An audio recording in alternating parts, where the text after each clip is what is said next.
4, 3, 2, 1.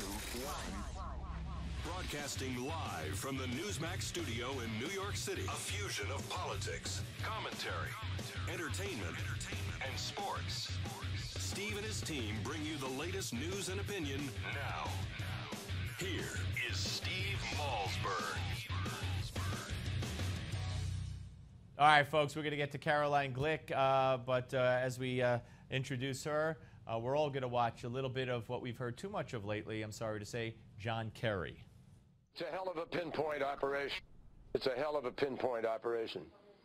Right. It's escalating really significantly, and it just underscores the need for ceasefire. We've got to get over there. Yep. Thank you, John. I think, John, we ought to go tonight. I think it's crazy to be sitting around. All right, there you go, folks. And joining us now is Caroline Glick, senior contributing editor of the Jerusalem Post, director of the Israeli Security Project at the David Horowitz Freedom Center, and author of The Israeli Solution, a one-state plan for peace in the Middle East. Hi, Caroline. Hi, how you doing, Steve? I'm all right. I'm all right. Tough times going on here. I don't know. John Kerry went over there as he said he would, and the earth didn't stop, and peace hasn't, in our time, hasn't been achieved. I'm shocked. I know. Shocked. What did you make of his open mic moment? Well, I mean, a couple of things. One is that it made very clear that nobody was inviting him to come, or at least Israel and Egypt had not been inviting him to come and trying to save the day for humanity. And I think that he was expressing irritation with the fact that nobody wanted him to be there. And what we saw in that conversation was him deciding that he was going to force himself on the parties or on America's allies and try to coerce them into accepting something that they don't want. I mean, I think also the fact that Israel and Egypt didn't want him to come indicates an extraordinary, unprecedented level of distrust in the Obama administration by America's key allies, Israel and Egypt in the Middle East. And the other thing that I think we notice is his incredible contempt for Israel and the way that he was describing Israel's strikes against Hamas, which is just a barbaric terrorist organization. And he seems to be exhibiting extraordinary contempt, which again is just par for the course with the Secretary of State, who has maligned Israel almost on a daily basis since taking office, and even engaging in what would reasonably be considered anti-Semitic rhetoric repeatedly in his characterization of the Israeli people.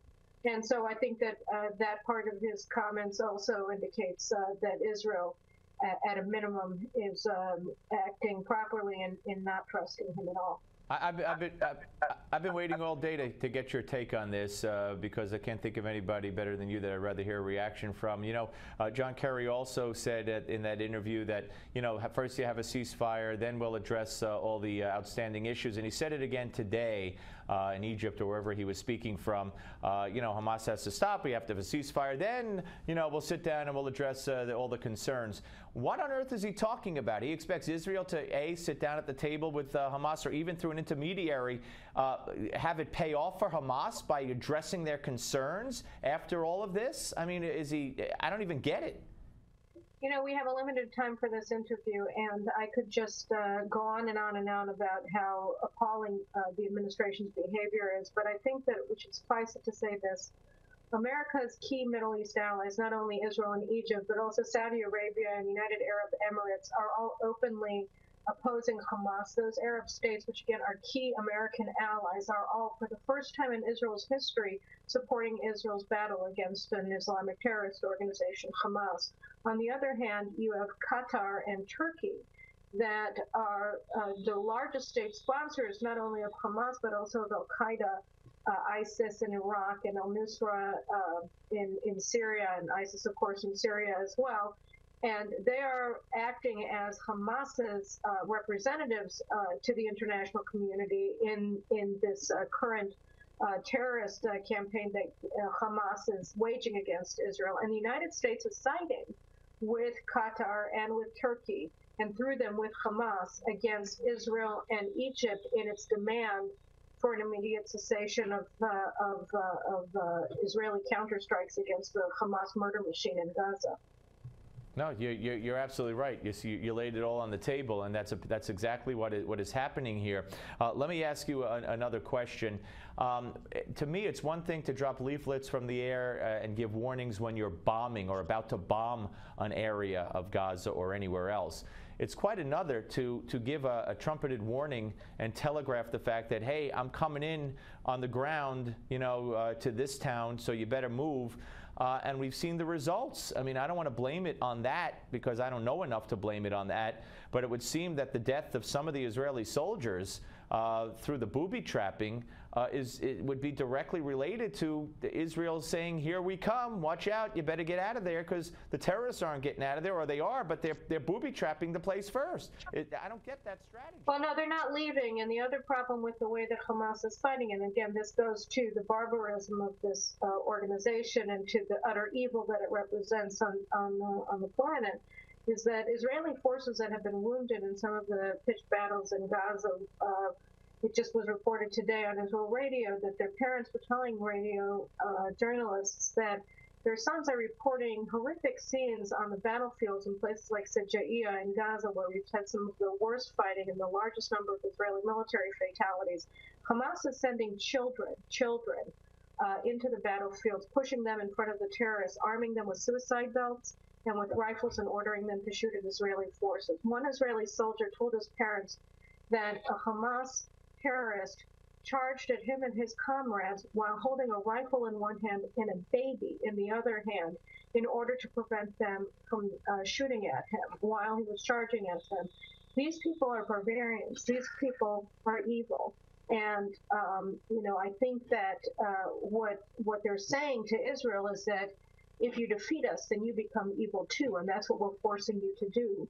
Unfortunately, this is the type of situation that Israeli forces are finding themselves in. But given the extraordinary danger that Hamas manifests to Israel, I think that it's very clear that we've made some important progress in the operations since the ground forces entered in last Thursday night, and indeed over the past 15 days that started with air operations and naval operations against Hamas infrastructure in Gaza and terrorists in Gaza, but that we have an enormous amount of work still ahead of us, and that any talk of a ceasefire redounds entirely to the benefit of Hamas. Right. And what about the missing Israeli soldier? This is not, and I'm just asking for clarification, if you know, this is not the name. Remember, it's Hamas on Sunday said that they had kidnapped an Israeli soldier and put out a name and a serial number, if you will, and that was found to be erroneous. This is not that same name, is it? To the best of my knowledge, you're correct, Stephen, and the problem and the reason why Israel took so long to be able to determine whether, in fact, there was a missing soldier, or in this case, probably parts of a corpse, is because the armored personnel carrier that the soldiers from the Golani Infantry Brigade were traveling in was blown to smithereens by an anti-tank missile that was shot at them. And apparently there were a lot of body parts that had to be sifted through in order to determine whether there were any missing soldiers. And apparently Israel was able to determine definitively over the past several hours that indeed one of the soldiers' bodies is missing, again, due to the hit that the armored personnel carrier took. In all likelihood, as the Army told the family of this young man, he's dead. I got one more for you, Caroline. What do you know about the demand that apparently some of the terrorists who were released for a prisoner exchange in the past for Gilad Shalit, I believe, have been rearrested, and now Hamas says before any ceasefire, these people have to be re-released. Is that something that's an accurate report? That was a report that came out last week in Hamas's demands in the initial ceasefire talks that were going on, the ceasefire that they rejected last week that led to Israel's ground invasion. And what I understand is that is not in their latest offer, that they don't demand the release of prisoners. But I really think that it's important to underline just how evil they are.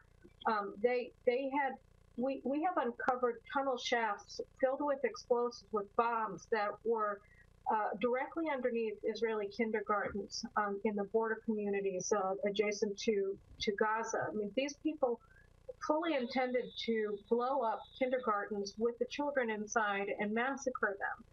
They have other tunnel shafts in almost all the tunnels that go underneath Israeli territory that include sedatives and handcuffs, and the purpose of those is to kidnap and abduct into Israel a large number of Israelis who they can use as hostages.